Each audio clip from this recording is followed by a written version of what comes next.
Good morning, good afternoon, and good evening, and welcome into episode 30 of Kayfabe Kouncil, the show where we review and critique news topics and segments in the world of professional wrestling. My name is Pretty Tony, and alongside me, as always, is TF Joker. Joker, what's the crack, brother? What's going on? It's Saturday before I knew it, PT. Saturday before I knew it. Didn't realize that, on the weeks leading up to Christmas, sometimes the week just vanished. Last thing I remember is we were doing last week's episode, and now it's this week's episode. What's going on? It's getting the end of the year. We're going to be hitting the summer solstice soon. We'll be having the shortest amount of daylight possible, so maybe the days seem shorter because of such. Either that or I've just slept an awful lot this week. Who's to know? That could be one of those things. If you have the opportunity, now might be a good time to kind of catch up on some rest and stuff before the new year starts. Potentially thinking about winding down your year. For those that partake, perhaps planning out and maybe getting involved in some resolutions. So folks might be busy in the new year coming forward. Are you thinking about potentially starting something anew in the new year, Joker? Nah. I can never. I don't know if you have this problem, but like I make a New Year's resolution and then I never stick to it. Like I'll be good for maybe January, and then you know that's it. Like my resolutions have never been go to the gym because everybody knows that gyms in January make a lot of money because of the amount of people that make that particular resolution. But no, my resolutions just tend to be more walk more or do this more, do X, Y, Z more. And then in February, I'm just like, no, I can't be bothered anymore. Just so I won't be doing that. I think I'm just going to pass this year, like I have the last couple of years. What about yourself? I don't particularly subscribe to the notion of a resolution. I think it's one of those maybe in the vein of yourself trying to make sort of simpler goals and things that would sort of better my overall life and health and things of such. Like for me, it's one of those where if I want to sort of make a change, I'm like, why not just maybe start like today or tomorrow, then as opposed to like maybe a couple weeks when the calendar clicks over. So it's one of those I try to kind of keep it simple and not sort of make these grandiose pieces, but that's sort of my way of thinking.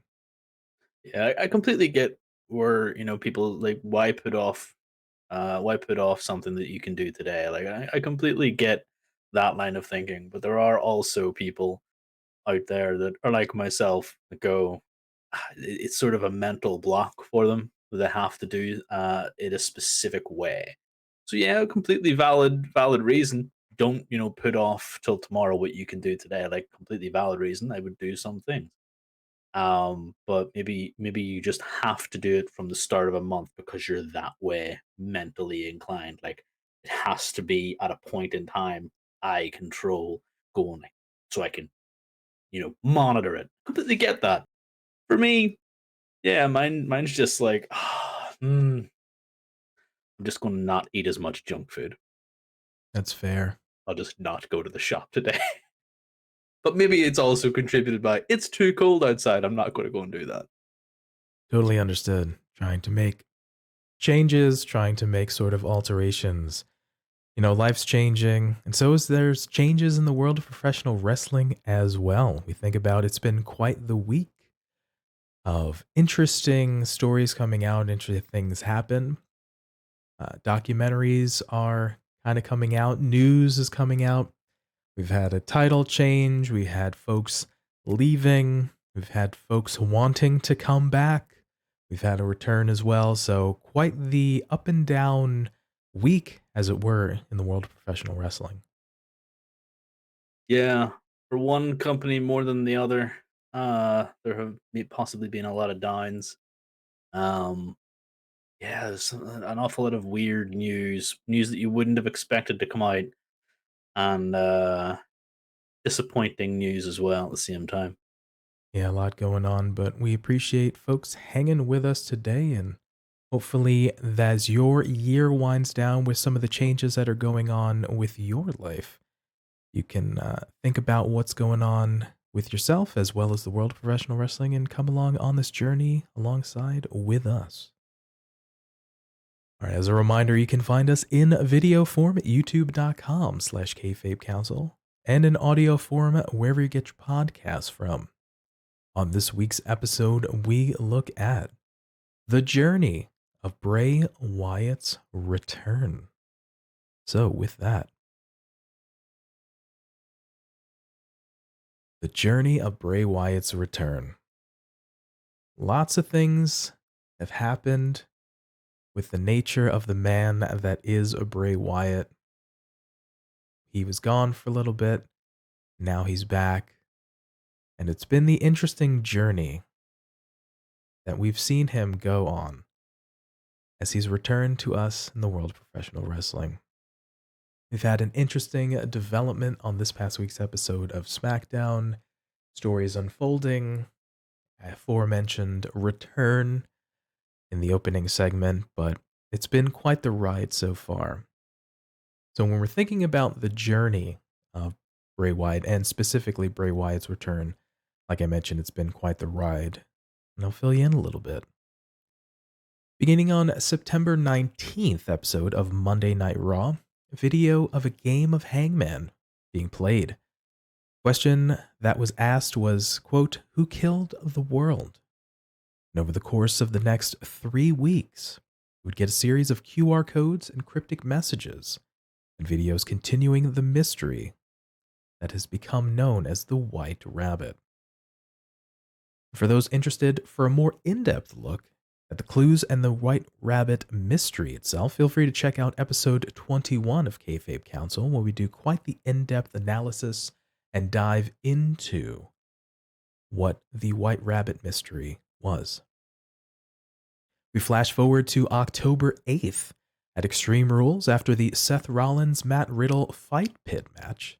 As the pay-per-view was ending, Bray Wyatt makes his return to WWE. A week later, on October 14th episode of Smackdown, Wyatt returned to the brand to address the crowd until he was interrupted by a video of a masked character.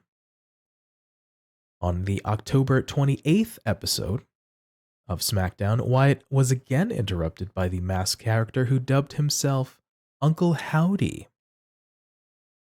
And we flash forward to November 11 on SmackDown. Wyatt interrupted LA Knight's backstage interview and headbutted him, resulting in a feud between the two.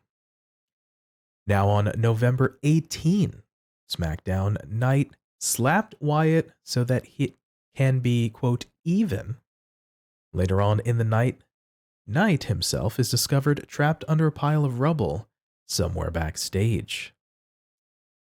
Now we're getting to the November 25th episode of SmackDown. Bray says he knows what people want to see out of him.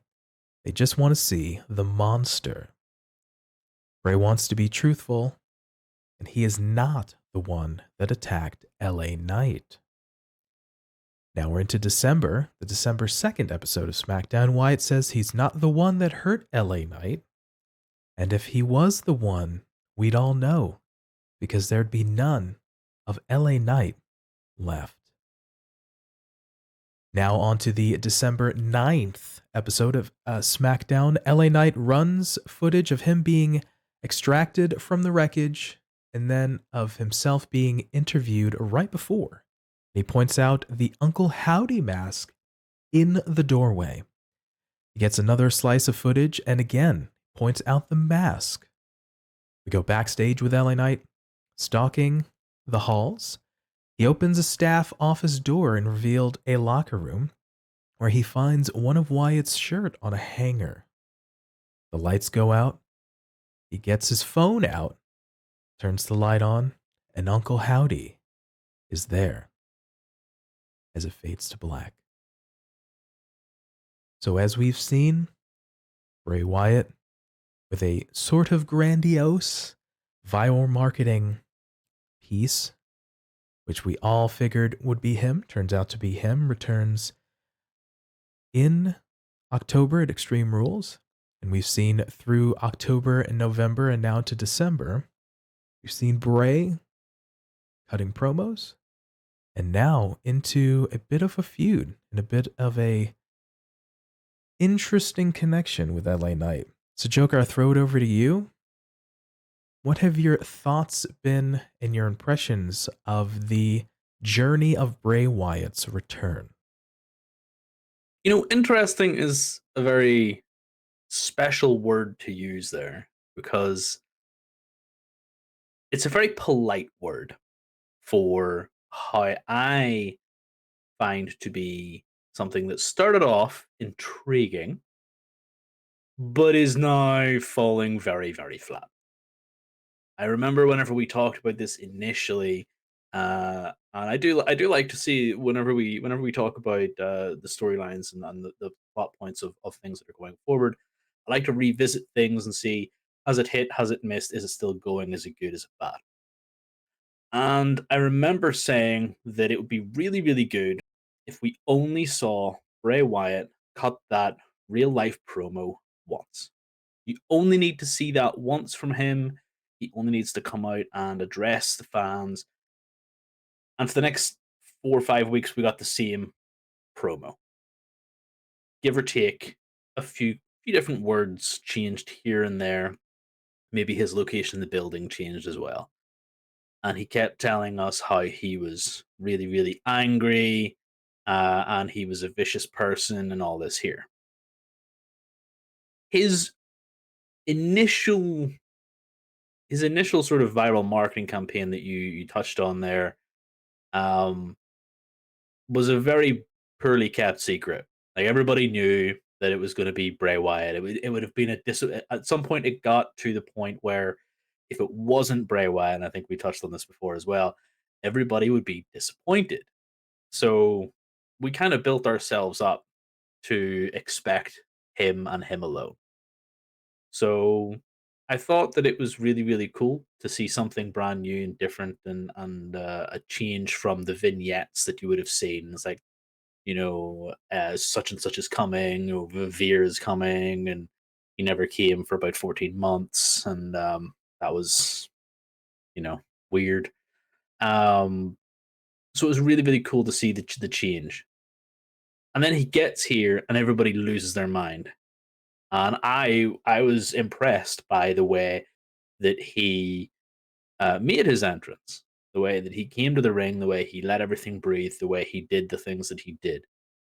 And I wouldn't put myself as like a huge Bray Wyatt like super fan, but I am interested in his ability to play these characters. And I think he is one of the best character wrestlers that we have seen in a long time. I think that the characters he has played before have been fantastic. He gets the way his characters are meant to be if VKM did not. Um, so the fact that we have had this sort of run of CM promo after CM promo or similar promo after similar promo is leaving me feeling a little bit let down. Like you're not giving me anything new. You're telling me it wasn't me for 2 weeks. Like, okay, cool, yeah, but we can tell on the screen that it is, your voice. We can tell that that is you. We know it's you. So what are you doing? Like, is this an alter ego thing? Is this a fiend thing? Like, come on, just get on with it. Stop giving us the same thing. It's getting a bit boring. And I am not one for this long tease. If all you're going to show me is the same thing over and over again, expect me to be grateful. You know what I mean? You have to give me a little breadcrumb every so often.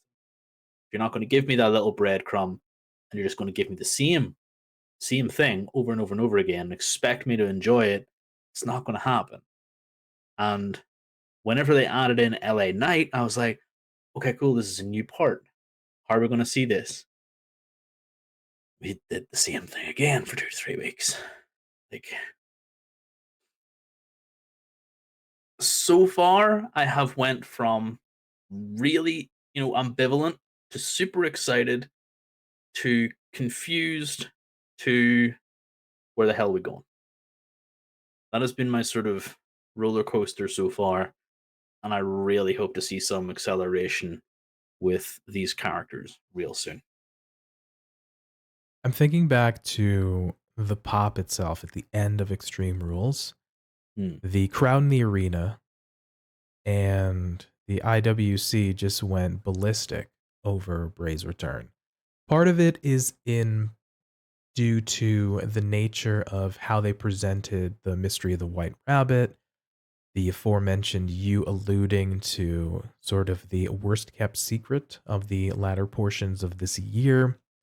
Folks were thinking and expecting it to be Bray, so we kind of worked ourselves into a shoot, brother. So if it wasn't Bray, we would have been disappointed, sort of thing like that.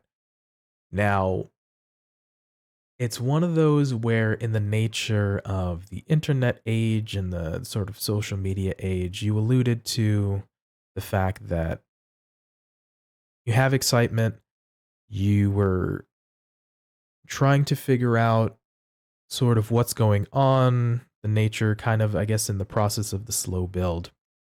As I looked back in sort of my notes and researching this piece, the campaign itself for the sort of build up really was about 3 weeks. For me, I guess maybe felt like it was longer. And I know sort of when we were in the moment as it was happening, our concerns were let's let's not have this drag on so folks get tired of it and get sick of it. So it ends up being roughly the guts of 3 weeks.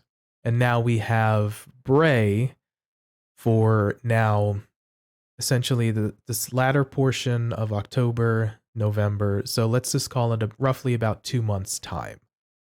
Has been cutting promos and a little bit more recently has interacted with LA Knight. To be fair, it's been roughly, let's just call it 8, maybe 9 weeks of television.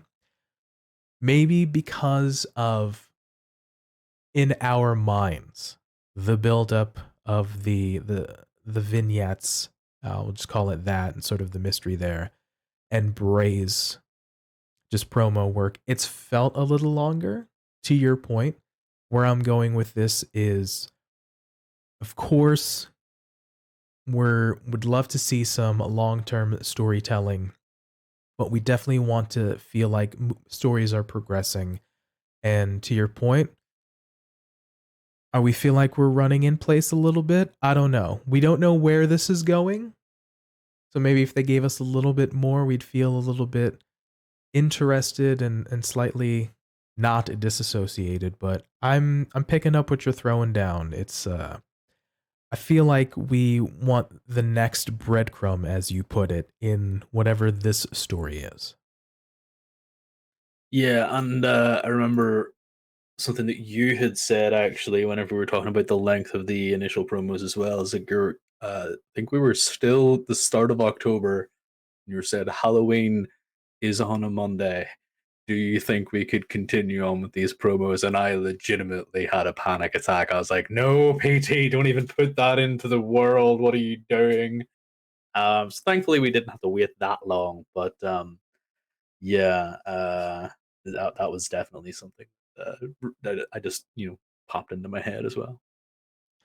Yeah, so we see the nature of kind of what I termed we worked ourselves into a shoot, brother. We have this grandiose idea of what the reveal was supposed to be in our minds and what it is, and it turned out to be that. Turned out to Bray.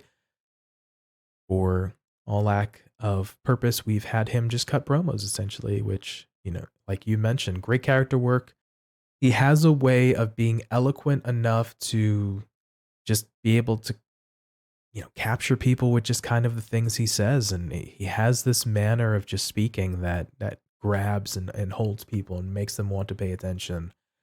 But the criticism sometimes on Bray is when he has longer promos, we kind of get lost in that storytelling, the sort of narration of it, and it's potentially has notions to fall into bollocks, which, to be fair, some of his a little bit more cryptic ones are just there are folks who've been criticized like, what is he even talking about? So, he's cleaned Mm. up that nature of it and is speaking a little bit more directly and slightly less cryptic, but there are cryptic elements in it. That notwithstanding, I think folks are glad he's back, but to your point, wanting to see what's next.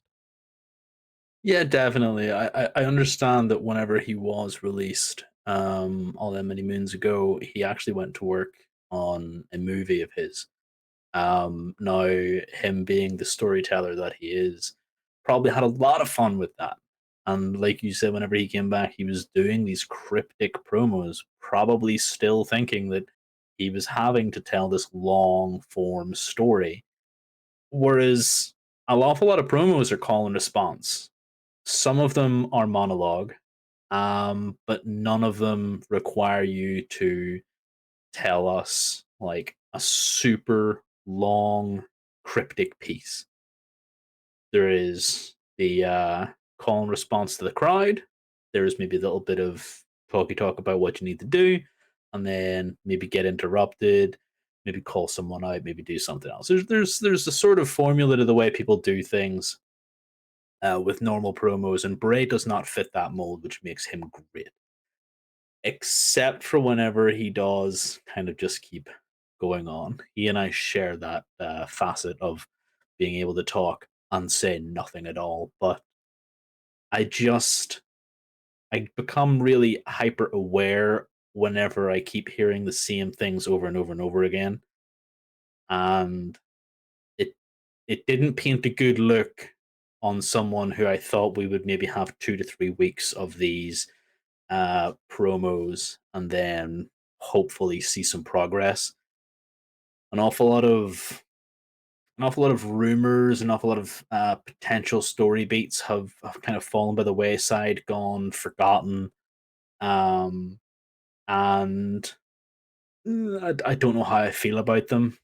I really don't know how I feel about this version of Bray Wyatt right now. Seems fair. We're all sort of looking to see what happens next. And speaking of what happens next, Rob Fee, WWE's creative director of long-term creative storytelling, sends out a tweet on December 15th, the day before SmackDown, which reads, and I quote, I wouldn't miss SmackDown this week. Don't say I didn't warn you. Little bit of that, if I may be apologetic, a little bit of some Vince Russo shenanigans going on. Bro, check out SmackDown this week, bro. Something's gonna happen. You don't want to miss it, bro. Before I get into the segment itself, Joker, with the expectations, did this live down to expectations? Oh, okay. The expectations so from Vince, sorry, Rob Fee. Um, I had none to begin with. Okay, I was like, I'm going to watch SmackDown. I'm going to be doing this here, that, and the other. Then I saw the tweet, and I was like, oh, wait, he does stuff with Bray. Something. Something. Exactly. Fingers were crossed. I was like, the whole reason for this story today that we're talking about was the fact that I was kind of getting a bit of sick of Bray, and I wanted to see some sort of thing going on. I was like, we're getting news, we're getting development. This is fantastic. So I maybe hyped myself up a bit much. And then I saw the segment and I was like, oh, is that what we're doing?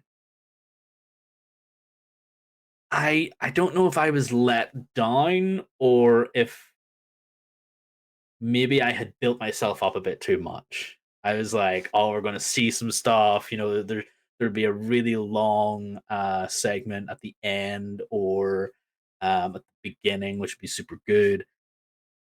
And I was just my expectations were too high, PT, because of Rob Fee's tweet. Fair enough. Rob V putting the straw that stirs the drink if you wheel. So, so after Rob V's tweet on Thursday, we flash forward to SmackDown on Friday. LA Knight is in the ring and on the microphone. Knight tells the crowd to shut up because he has business to do. For the last few weeks, he's been blindsided and cheap-shotted at every turn, but he's still here, knocking on Bray Wyatt's door. But all Bray has done since coming back is talk a bunch of gobbledygook, dress like a clown, and blindside him backstage. Knight doesn't buy Bray's "it wasn't me" talk, and tells him to put on whatever mask and costume he needs to do, call himself whatever, and walk down here so he can get stomped out. Enter Bray Wyatt. No mask, no costume. Bray says he's sick and tired of this game. Bray knows Knight doesn't believe him, and he understands why. But he's barking up the wrong tree. Bray hasn't touched Knight, and deep down, they both know how this story ends. Bray will give Knight one last chance to deliver his message, and he'd better deliver it good and deliver it right. Knight blindsides Bray as he gets into the ring and puts boots to him until a video plays on the Tron. Uncle Howdy appears and asks what he's done and if Knight wants to see something really scary. Knight goes right back to putting boots on Bray, and the entryway fills with smoke. Uncle Howdy is here. He tips his hat and grabs his lapels and laughs and laughs. The laughter echoing around the arena as LA Knight slides out of the ring, scared. Joker, your thoughts? So obviously this is meant to be a huge character reveal of who actually attacked LA Knight, and I like this. I like the fact that we have someone separate. How we're not dwelling on this mental manifestation of the voices inside Bray's head. How the previous character was. The previous character was this sort of kind Saturday morning cartoon show host who let the fiend in and was then possessed by him. I feel like if we were going that way again, I'd be a little bit disappointed. I do like this physical manifestation. I think it's fantastic. However, I did have a bit of a chuckle whenever he grabbed the lapels and did, the jiggle whenever you laugh. You can always tell when someone is not actually laughing or trying to fake laugh because it just looks freaking weird. Like he just kind of, I don't know, shrugged his shoulders a little bit, and it felt out of sync with the audio of the laughter. You have to pantomime. Remember, this is wrestling. You got to play Oh to the no, folks 100% you in do. Row Z.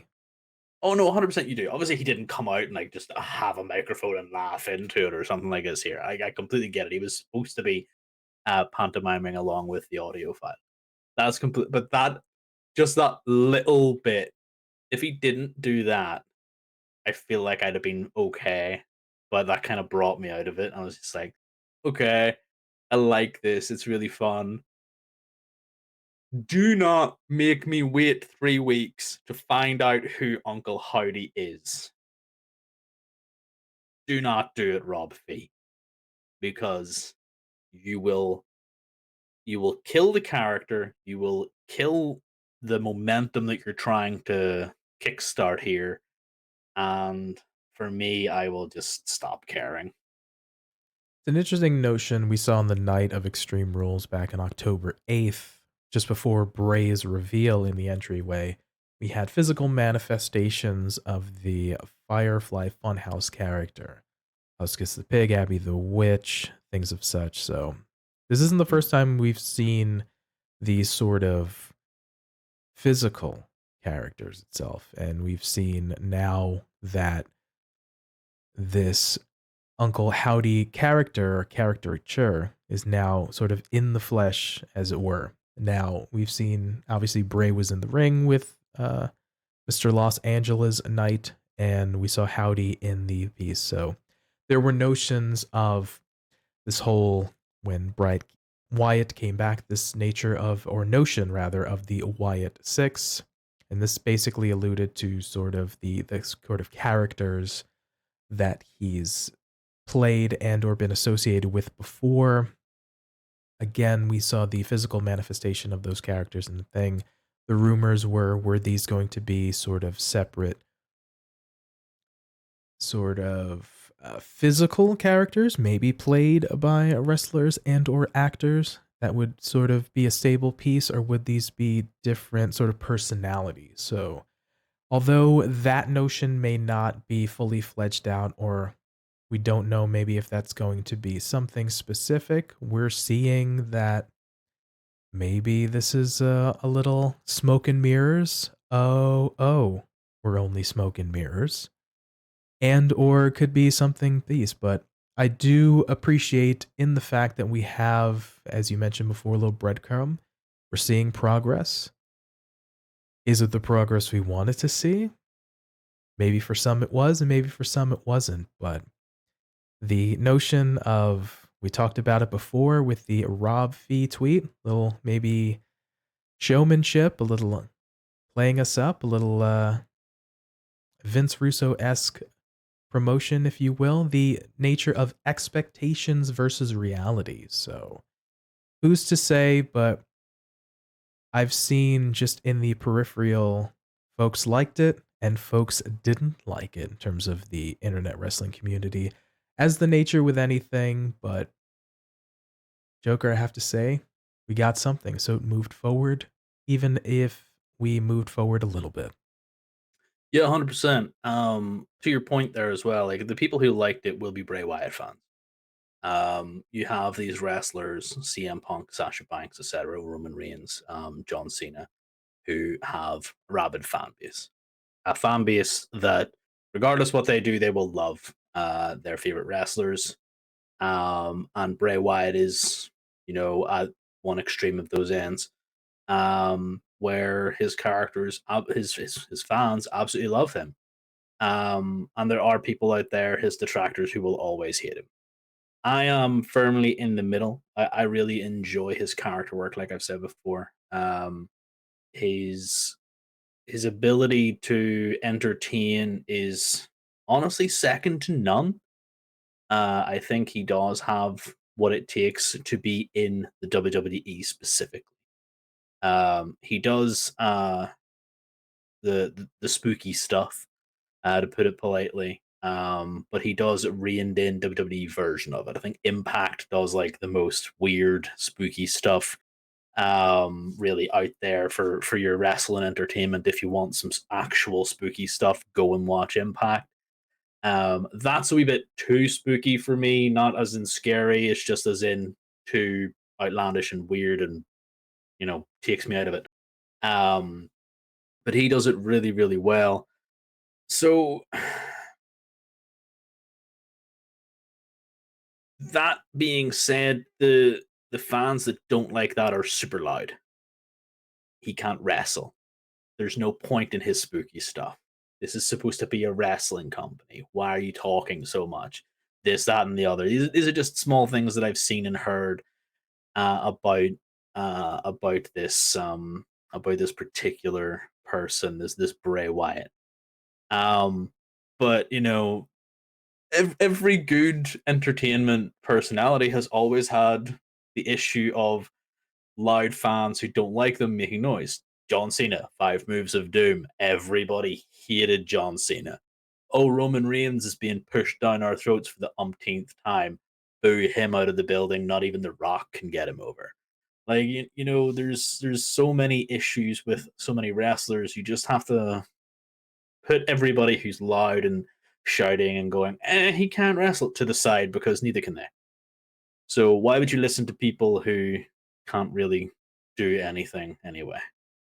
Um, so I really like his ability to tell stories inside and outside of the ring, and I will give him that time to do that to a point.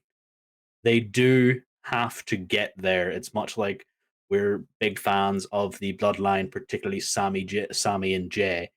storyline up until the recent developments and stuff. Like I was getting a bit steel on that until they made developments. I will like something if it has a development and a purpose and a reason for being. If it doesn't, surplus to requirements, doesn't need to be on my TV screen, and the wrestler maybe needs to go back and find something else. It's the nature of folks, no matter how well loved or how divisive you are, there's going to be fans on both sides of the aisle. They're going to be fans that are really, really boisterous and enjoy and are pro this person or the storyline. And there's going to be detractors, like you mentioned, that are against and will be loud on the other side of the aisle and detract from them. So it's tough in the sense of you're not always going to be able to please everyone all the time. To that end, it's the nature of sports entertainment. We do have where we've seen now under the new regime, under Papa H, we've seen a lot more wrestling, which is fantastic. So I think it's one of those for folks that are being engaged with more wrestling segments and have enjoying the wrestling itself. But there are notions like we talked about this sort of whole piece with Bray. Bray's sort of been a little bit of an island unto himself, and he's, like we mentioned, since his return in October, he's just cut promos. He has not wrestled, which is interesting for the character. And, for me, all I'll say to a certain point, I can't knock a person who, if he's be able to get paid and just work and be creative and not have to wear and tear on his body, more power to the guys and girls being able to kind of do that. I'm not throwing shade. That's really, really good. It helps with long-term longevity in the business, not again for your physical piece, and then helping with them creative notions. Now, to your point as well, we talked about Bray and sort of the notion rather of 8 or 9 weeks of promos. Okay, we got a little bit of, now we introduced LA Knight into it. Okay, some backstage shenanigans, some attacks. We're sort of inching the story forward, the sort of longer term story, as opposed to the prior regimes. Little bit of chaotic week to week things happen. They don't even kind of make sense. So a little bit of give and take here, but and before mentioned with the bloodline, we've been enjoying the overall story arcs. We were getting a little bit of, okay, it's kind of slowed down. Okay, it's something new. It piqued my interest. So we want to see stuff kind of gonna go and stories progress and keep us interested, because at the end of the day, if it's exciting or if we're intrigued, we're gonna tune in and be interested into these stories and these people. But where I'm going with this is it's been brought up recently in sort of the wrestling sphere, and it's been mentioned the nature of fickle fans. If I'm not mistaken, MJF mentioned this particular notion of folks kind of being on your side at the moment, and then maybe the new shiny toy or something comes along, and you are yesterday's trash, so you will. The little piece of Family Guy, James Woods, ooh, piece of candy. Let me run over there. Or jingling keys. I completely have my attention speared over. So the point of folks were excited for what we thought was going to be Bray. Turned out to be Bray. Crazy big pop at the pay-per-view. Folks were excited for that first promo.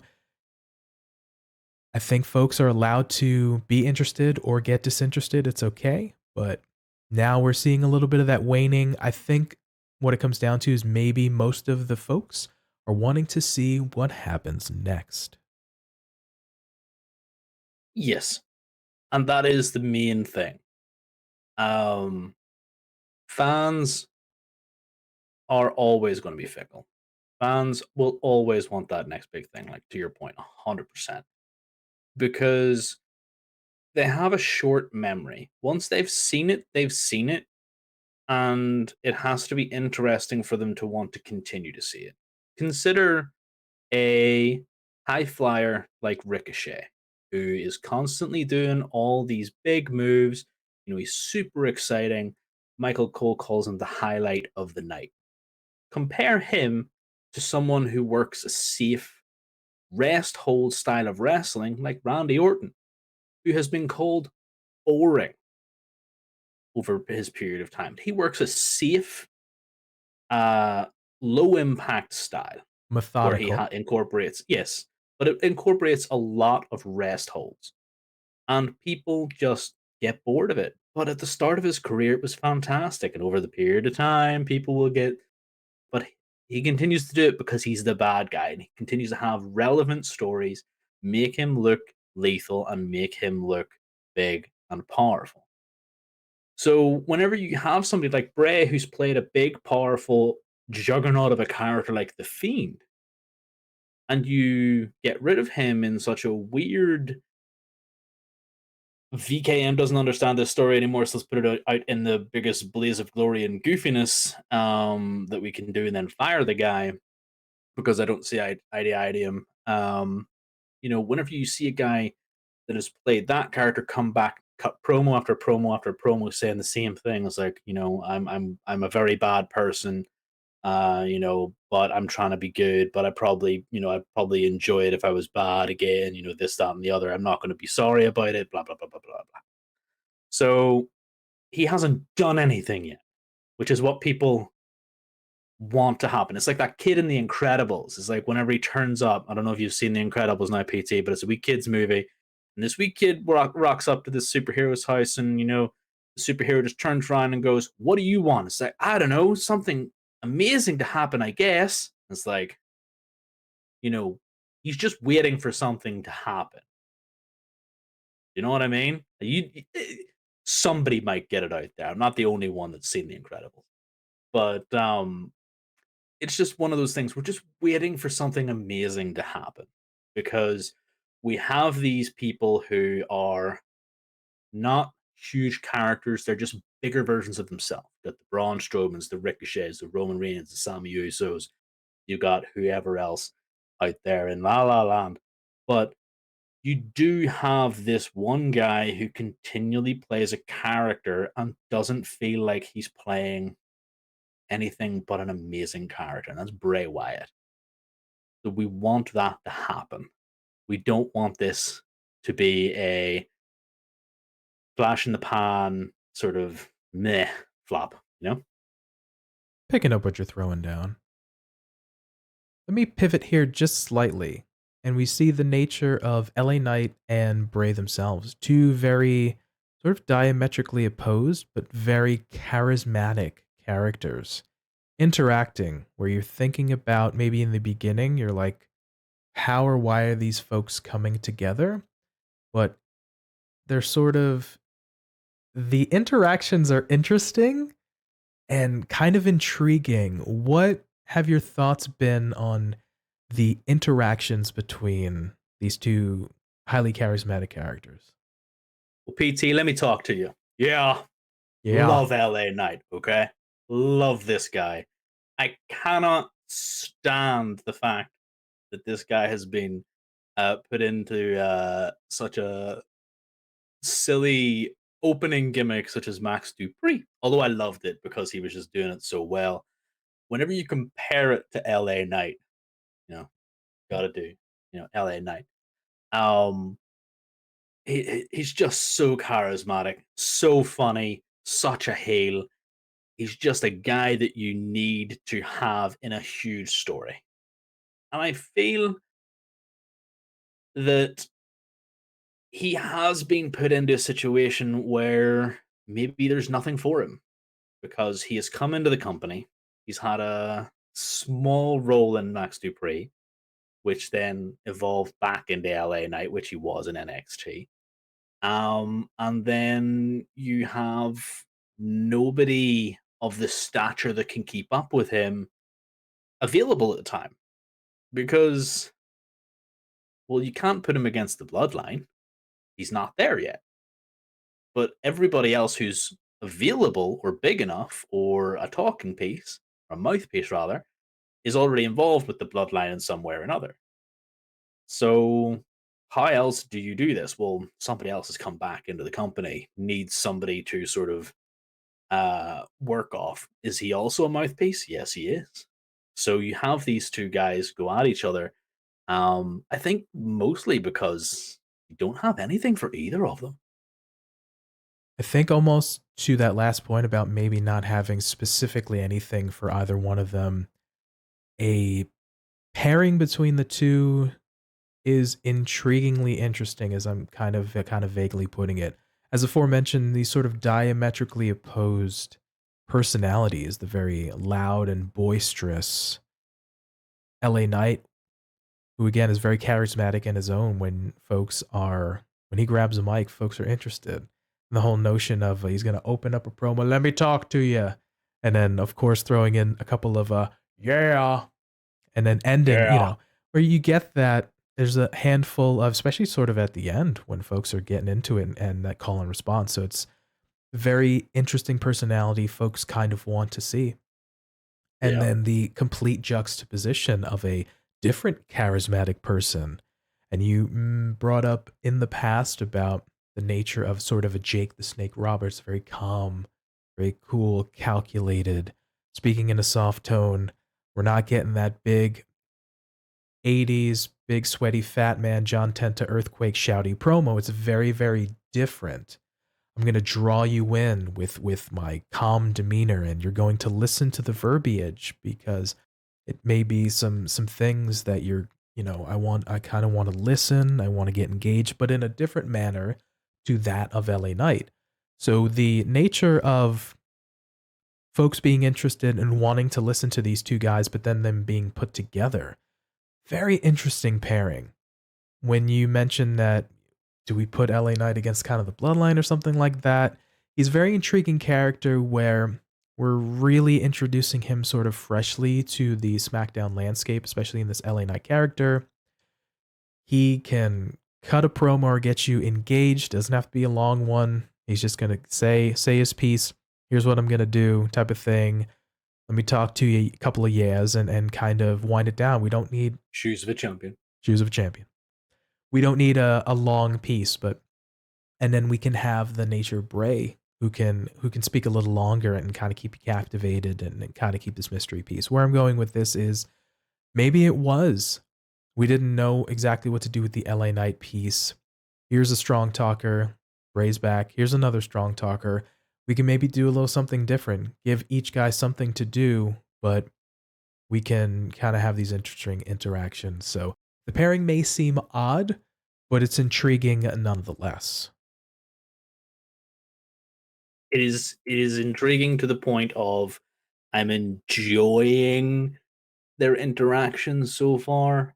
Um, I was a bit worried when we had the same thing happen to LA Knight. He got lynched and then he got lynched again. And then, we're having this sort of interaction. I was worried that we were going to spin our wheels too much. Um, I am interested to see where it goes. I'm just very what's the word? I'm very tempered I was gonna say for cautious. now. Yeah, cautious is a good word. Whereas Rob Feast tweet, like I said earlier, I got my reactions up. I need to temper those reactions now and bring them back down and be like, ooh, woosah kind of thing. Let's make sure that I like both of these guys. I'm a big LA Knight fan.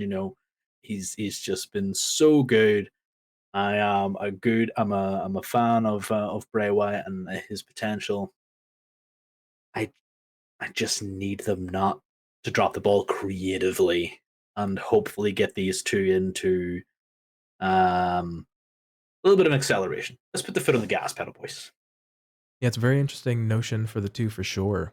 And kind of in looking at this with a little bit of a microscope, the nature of LA Knight himself having a little bit of similarities in terms of the arc in Bray's return as well as LA Knight's return.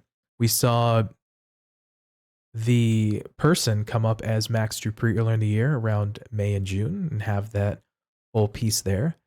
And then we see the Max character ends his relationship with the Maximum Male Models on September 30th episode of SmackDown.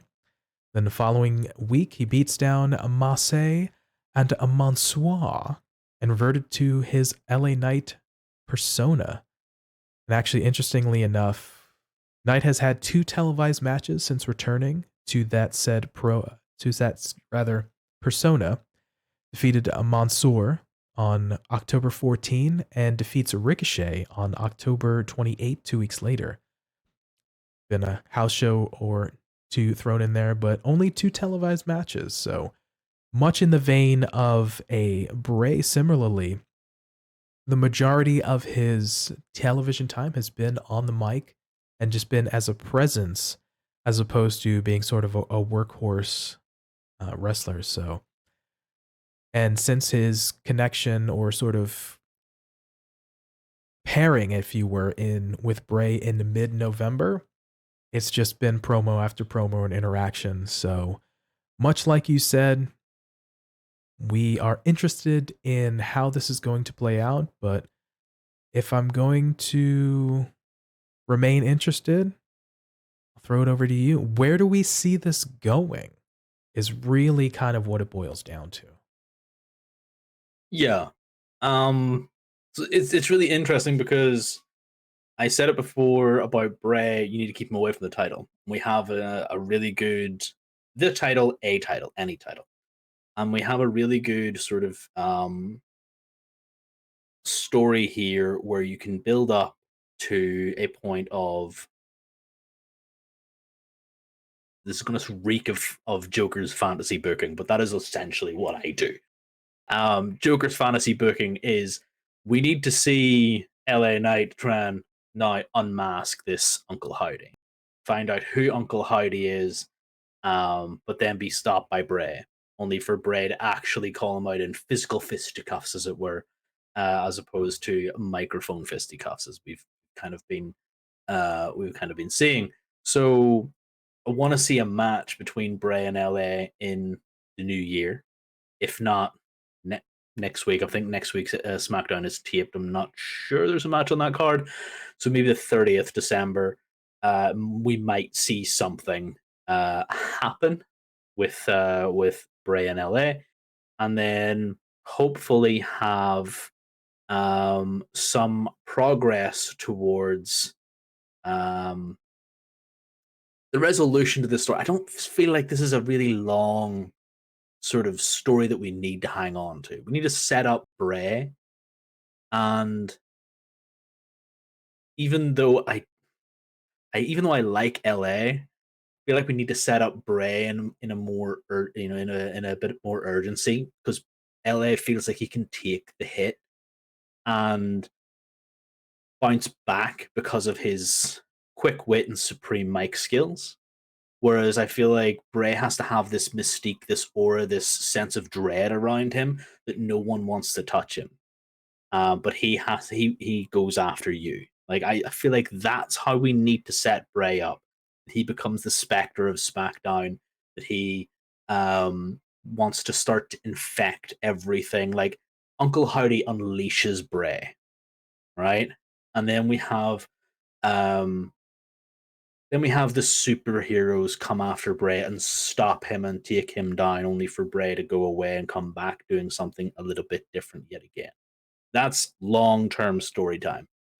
So for these guys, I fully expect them to be done by Royal Rumble slash halfway through February. I don't see this being too long. There will probably be about another 6 weeks of this, with maybe a week where we don't see anything. I just hope we kind of get it. I just hope that's about the limit. I don't think we need to take any longer than that. If we do take any longer than that, there has to be some special circumstances, like we see more members of the Wyatt Six be released. Maybe LA Knight sort of brings in somebody else to help him with Bray Wyatt and Uncle Howdy and all this here nonsense. I don't. I'm so jumbled in this because I like both of these guys and I really want to see both of them pushed, and I really want to see one kind of get his character developed, and I really want to see more of the other one. Like I really want to see a lot more of LA Knight. I think he's fantastic and an absolute mouthpiece. And if I have to listen to promos by him or by Dominic Mysterio, then I would rather listen to LA Knight. Harm Dominic, you're not on LA Knight's, radar when it comes to this kind of thing. Um, so it's just one of those things. We have to get it right. Um, Taking our time is not the thing to do with these two guys because you've already taken too long to get them to where they are. I'm gonna be in the vein of agreement with you that I feel like this is sort of a shorter term storyline, sort of a means to an end, if you will. Hmm. The idea that almost like, well, okay, we got these two guys. They can have promos with one another. Let's put them together. Couple more weeks of things. We'll end in a match and then sort of, all right, and wipe the hands and on to the next. So I feel like we're maybe in a bit of a holding pattern until we figure out exactly what the next thing Bray is going to tackle. What that is exactly, who knows for sure. Most likely another babyface on SmackDown. Who's a babyface? Drew McIntyre. Does that work? I don't know. Maybe. Could they make it work? Sure. There could be something. I don't know. But it'd be good to keep him away from the title for a wee while as well, actually. I think Drew McIntyre would be a good show. We're most likely, like I said, just maybe in a bit of a holding pattern until we figure out what's the next for Bray. So, but yeah, like I mentioned, shorter. I don't see this dragging on till Mania type of thing. We'll get a one match. Feel like Bray will go over, and we'll part ways, and we'll see where we go from that. So, hopefully that's something, and we can maybe not have the fans be fickle, and hopefully not turn on one or the other or both.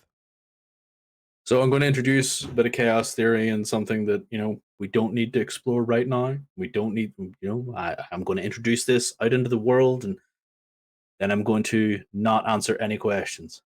What if we're in a holding pattern for Bray Wyatt because we need to get through this section of the Bloodline storyline so that we can pit Bray Wyatt versus Roman Reigns?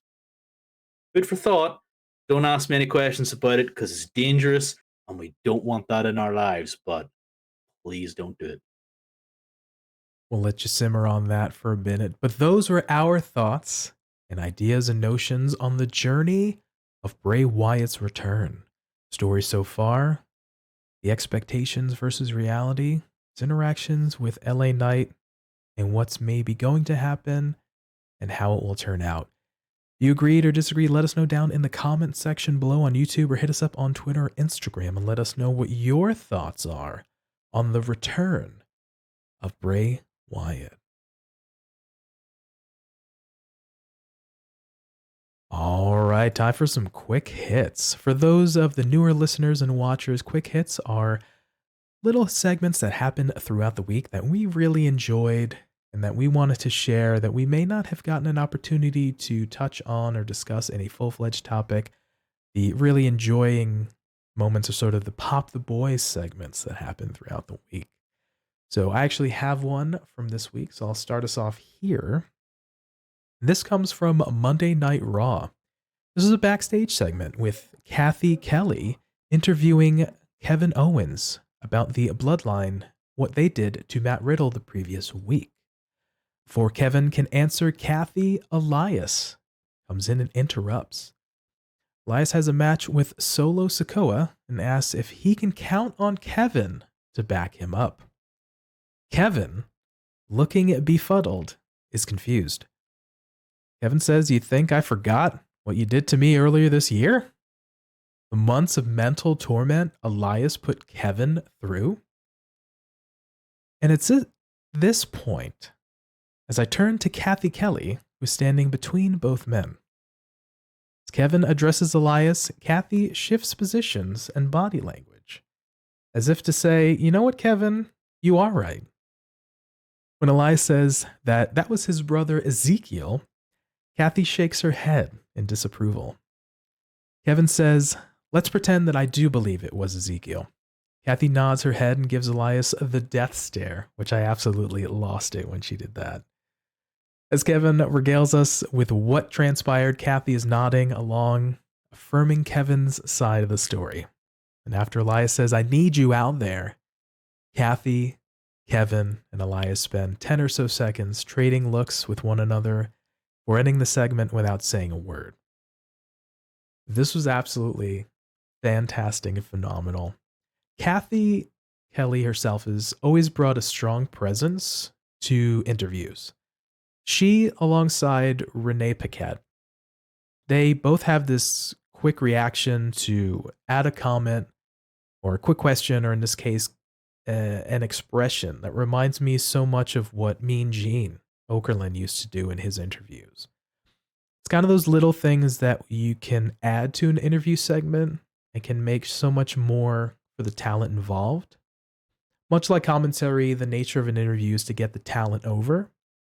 And I think Kathy does a really, really wonderful job of adding these little pieces and augmenting an interview that can make it fun and without taking too much away or anything away from the talent and elevate an interview that could have been an otherwise throwaway segment, which was just really, really fun. So kudos to Kathy, Kevin, and Elias in the segment. Just really just fun and just cheers to everybody all around. Yeah, long term listeners will probably realize that I did like the Ezekiel storyline. I'm glad it's gone, but I liked the Ezekiel storyline for the fact that Kevin Owens played it so well, and the fact that there was the callback to the Ezekiel and Elias was playing in on it.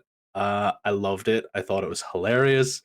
I couldn't stop but giggling at it. Just Kevin, you played this so well yet again, and the fact that he walked off stage and then came back on and just kind of said nothing, just kind of like I went and then walked off again. That's the bit that got me in this segment. I thought it was just really really good. Yeah, that last little ending bit where the three of them are just kind of looking at each other, like a thing. Kevin and Elias look at each other, and then they both look at Kathy, and she's like, "Okay."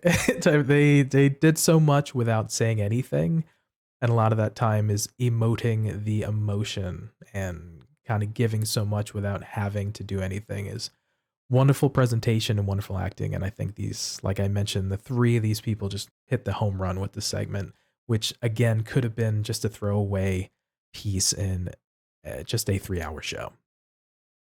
Yeah, 100%. All right, so that was my quick hit for this week. Joker, do you have a quick hit you'd like to share? I do. I know it's been a few weeks that since I have had one, but we all know what it is, PT. It's more entry into the saga of the bloodline. More specifically, what happened past this past Friday night on SmackDown. I know there have been little bits and pieces throughout the last couple of weeks since War Games. We are going to sort of have that there. You can enjoy that in your own time, mostly because I really enjoyed what happened tonight or last night on SmackDown at the time of recording on Friday night here. So, since War Games, I have had in my mind that there is going to be some tasty, juicy betrayal angle. I love me a betrayal angle. Love to see it. So, continue keeping that in your head while we go through this. We get into SmackDown. We see Jimmy and Jay and Sammy are all talking backstage. Sammy got that fresh cut from Jay's barber, and that was all. That was all fantastic. He has this top bun. Obviously, didn't want to get the haircut.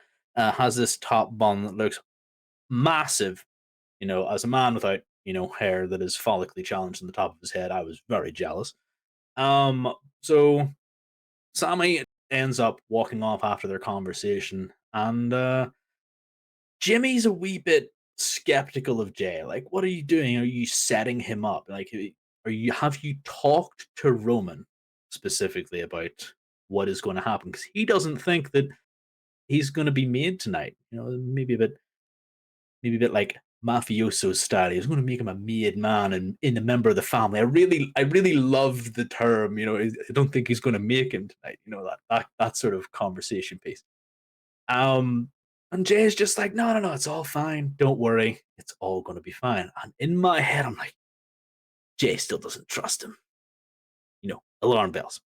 Anyway, Jimmy goes to the big table head Uce and asks what he has planned. This is later on in SmackDown, and just kind of looks at him and goes, come on, what have you got? You have a big grin on his face, and Jimmy just trying to find out what's going on. And tells him that Sammy is his dog.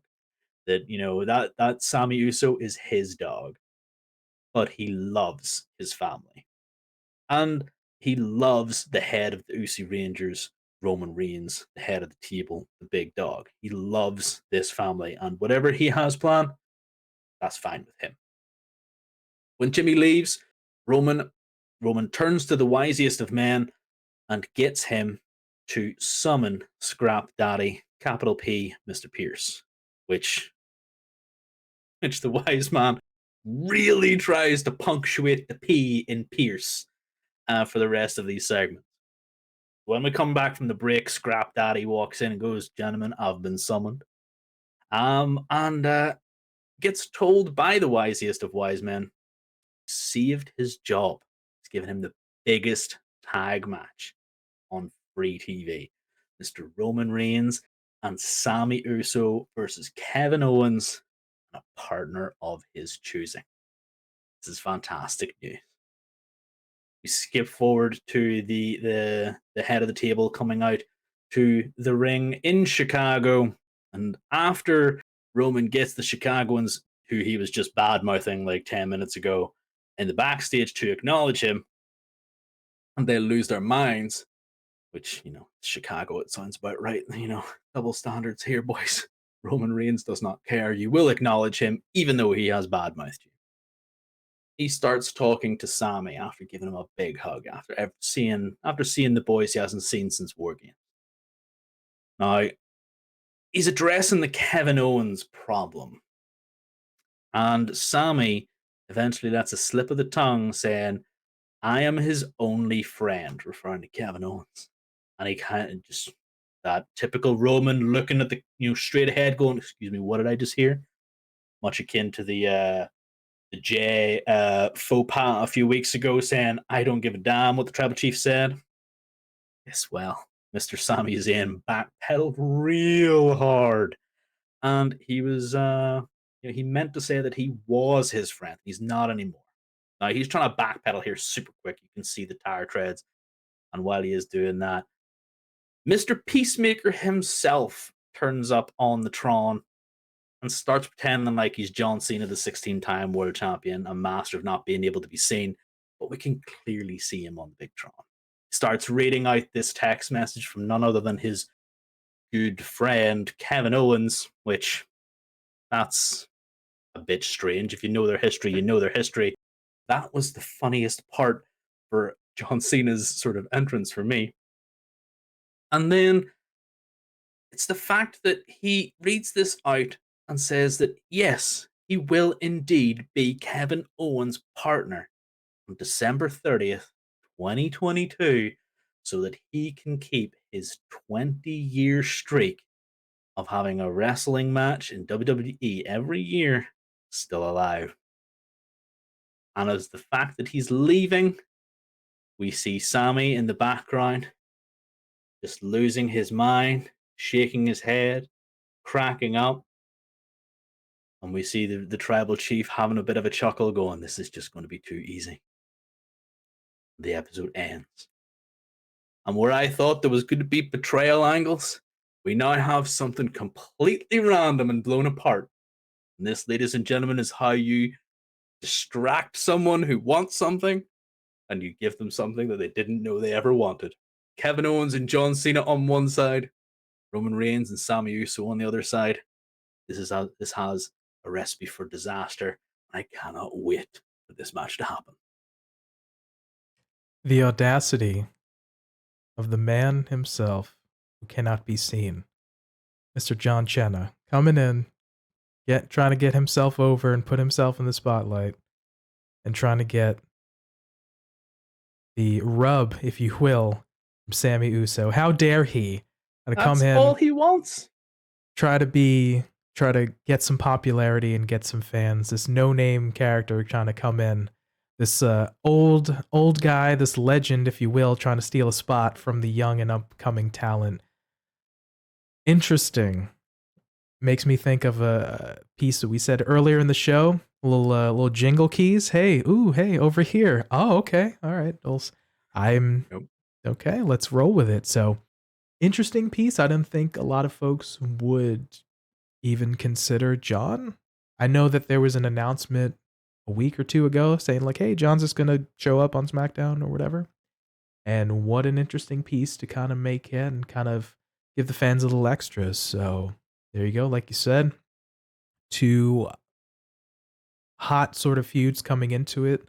We had the nature of Sammy and Kevin, which have had their history dating all the way back to the early 2000s, and Roman and John, who have had some run ins as well. So I don't know, should be very, very interesting. And how Sammy sort of proves himself yet again and continues to prove himself alongside the head of the table, the big dog, etc., Roman Reigns. Yeah, I feel like the best kind of storyline that's even coming out of this is actually the interactions between John and Kevin Owens. Because as we all remember, some of us who are, maybe that way remembering, John Cena was the first match on the main roster that KO had. As KO was the NXT champion and John Cena was the US champion, he was doing his whole US title open challenge. And they had plenty of run-ins. After that, they have never been best of friends, which is why I was like, "Are you sure? Are you sure this is what he actually sent you?" I love John Cena. Now that he's no longer around as much, because he gets to be a caricature of himself. And whenever he came back years ago to do his uh, Doctor of Thugonomics shtick at WrestleMania, I popped big for that. I loved it. I thought it was fantastic. And every time he has come back, most recently was with Bray Wyatt actually in 2020, whenever they did the WrestleMania cinematic match.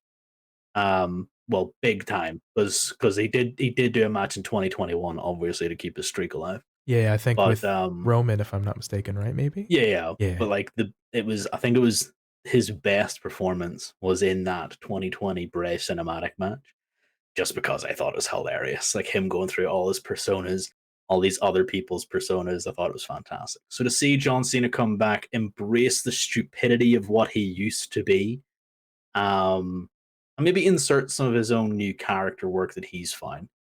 This could be a lot of fun, and I can see him getting a huge pop, positive or negative. I don't care. It's going to be a big pop for John Cena, and it's just going to be a super cool match to see to round out the 2022. Nice little nostalgia trip and kind of just have a fun match to wind down the year appropriate. So, yeah, like you mentioned, something that you maybe didn't expect, but now you're interested in seeing. So, I'm okay for it. But, man, kudos. Yeah, enjoy whenever there's a little bit of a little Sammy just playing it up. And anytime we get some bloodline stuff going on, I'm down for that too. So, I appreciate you sharing that. So those were our quick hits for this week. If you have some quick hits that you'd like to share, something that you enjoyed from this week in professional wrestling, let us know down in the comments section below on YouTube or hit us up on Twitter, Instagram, and let us know what you enjoyed in this particular week in pro wrestling. All right, so that about wraps it up for us. Joker, how was that for you? Because this was another very, very interesting and fun conversation. Yeah, it's one of those that I like. I like figuring out if I enjoy a story a couple of weeks out. I love talking retroactively about points where we were and points where we got points where we got to. Like I like to revisit things and see if it's still hitting the same for me. So this was really really fun to see that we kind of had the same thought process. We like to talk about this sort of thing, and yeah, it was still super fun. It's an interesting piece to talk about sort of retroactively when I've noticed we've kind of followed along the nature of what we talked about today and the whole kind of Bray storyline so that we can look back a little bit and look at it slightly with hindsight. And now we can kind of see where we are and kind of where we're going. So, very interesting combination for the two. And like we mentioned in the show proper, I feel like it's going to lead to some, if nothing else, we have some fun promos, a little back and forth with these guys. So I'm for it, you're Mhm. for it, and like we mentioned, we're kind of wanting to see how this plays out. So like, yeah, I'm down. It's something I didn't realize that I wanted to see, but now that we got it, I'm for it. 100%. I'm the same. Like it's the best kinds of things that you don't expect to happen, or the things that you didn't realize you could live without. For example, Sami Zayn has been the high part of 2022, in my opinion, in the wrestling world, for WWE especially, where he had a fantastic match at WrestleMania. If you disagree, you're wrong. Sorry, I don't make the rules, except I do in this part. He had a fantastic match because it did what it said in the tin. It was meant to be entertaining, and it was entertaining. It wasn't supposed to be a technical marvel, but it was a marvel in itself. And that was him being the conspiracy theorist. And I was like, I'm done with Sami Zayn here. Get rid of this character. I don't want it. And then he kind of got in with the Johnny Knoxville. He got himself situated in a sort of Hollywood storyline there. That was fun.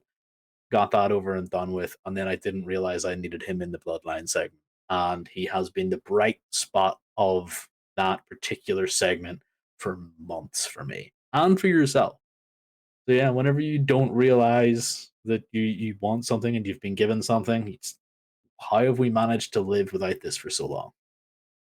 Sometimes you don't know you like something until you're presented with it and realize that you really enjoy it, something you didn't know. So we hope much like ourselves, you folks have found something as we wind down this year here that you enjoyed and you can hold on to, and looking forward to sort of what's kind of coming up next.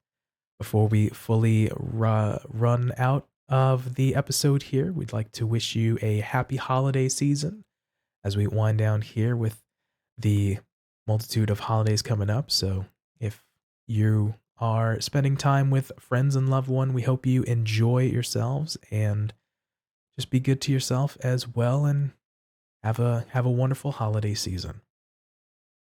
So for TF Joker, Got a confession, I've always been able to see you, John Cena. and for me, Pretty Tony, we thank you for your time, letting us be a part of your day, and remember, be good to yourself, be good to each other, and we'll catch you next time.